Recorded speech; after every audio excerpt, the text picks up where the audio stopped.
two nations, one with the most powerful military in human history, the other with 3,000 years of surviving empires that thought exactly the same thing. The assumption is simple. America strikes, Iran collapses, the region stabilizes. Clean, fast, surgical. That is the version being sold on every news channel right now. But every empire that marched into the Middle East with certainty, the Greeks, the Mongols, the British, the Soviets, left with something they didn't bring in. Well, some left with body bags, some left with nothing at all. The next 6 months will not look like anyone's war game. They never do. Here is what most people get wrong about Iran. They see the sanctions, the isolation, the aging aircraft, and the flickering economy. They picture a brittle state, one precision strike away from implosion. Rome had the best historians. That is the first problem with understanding Carthage. America has the best media. That is the first problem with understanding Iran. Iran does not fight like a nation-state. It fights like a network across Lebanon, Syria, Iraq, Yemen, and Gaza. Tehran controls or influences over 200,000 armed fighters who answer to no flag the United Nations recognizes. This is not an army you can bomb into submission. There is no Capitol building that, when destroyed, ends the war. Iran's real weapon was never its nuclear program. It was never its ballistic missiles. Iran's real weapon is geography, and the 17 choke points it sits beside, above, or inside. Everything you think you know is about to be reframed. The Strait of Hormuz is 33 kilometers wide at its narrowest point. Through that 33-kilometer gap flows 21 million barrels of oil every single day. That is 20% of the entire world's petroleum supply. Every supertanker heading to Japan, South Korea, India, and Europe passes through water Iran can see from its shore. Think of it like a garden hose.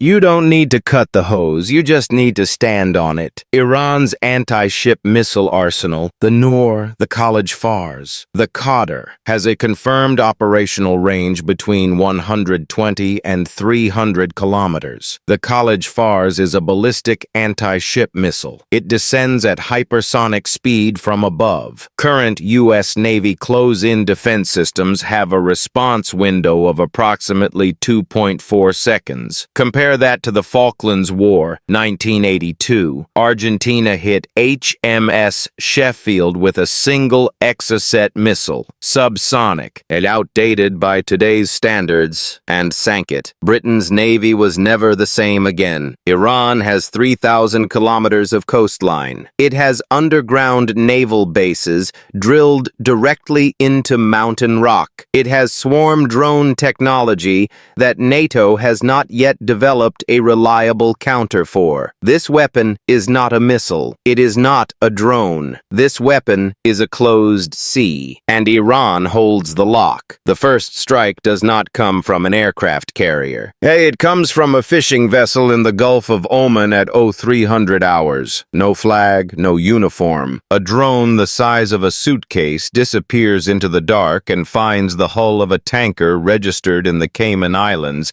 carrying Saudi crude to Rotterdam. The markets open. Oil hits $180 a barrel before noon. That is day 1. By day 4, Hezbollah activates along the Lebanese border, not with rifles, with precision-guided missiles targeting Israeli power grids. Israel strikes back.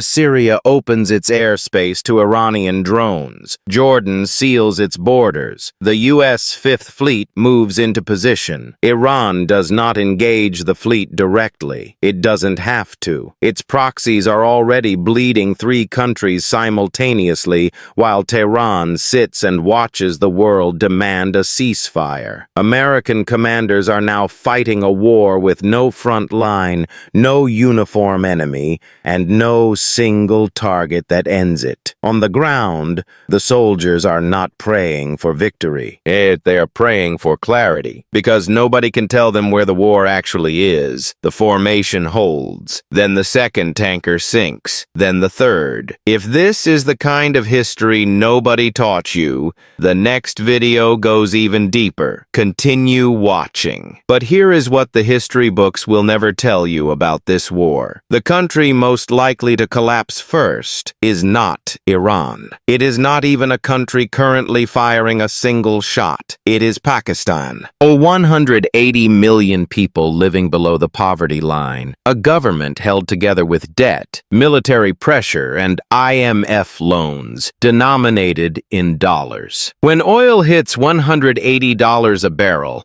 Pakistan's import bill becomes unpayable overnight. The state fractures, and Pakistan has nuclear weapons. That is the complication nobody in Washington is wargaming. Iran doesn't need to defeat America. It only needs to destabilize enough peripheral states until one of them becomes uncontrollable. Add the most dangerous weapon in this conflict was never fired by Iran or America. It was inherited by a country that can barely afford to feed itself. China has been watching Pakistan's military debt for 3 years, and this is exactly where everything changes. If this conflict escalates past the 6-month threshold, the world that emerges on the other side will not resemble the one that entered it. As the Strait of Hormuz closes, even temporarily, and Japan's economy enters recession within 90 days, South Korea follows. The European energy crisis of 2022 looks like a rehearsal. China, watching its Belt and Road investments collapse in real time,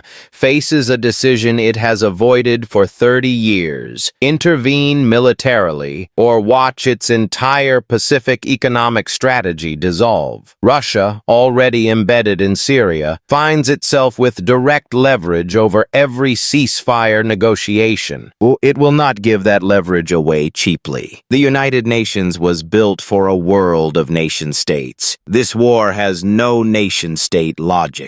The last time a regional conflict restructured global power at this speed was 1914. Sarajevo was also supposed to be a limited engagement. One strait, one choke point, one miscalculation, and the entire 20th century repeats itself. Every empire believes it is the exception.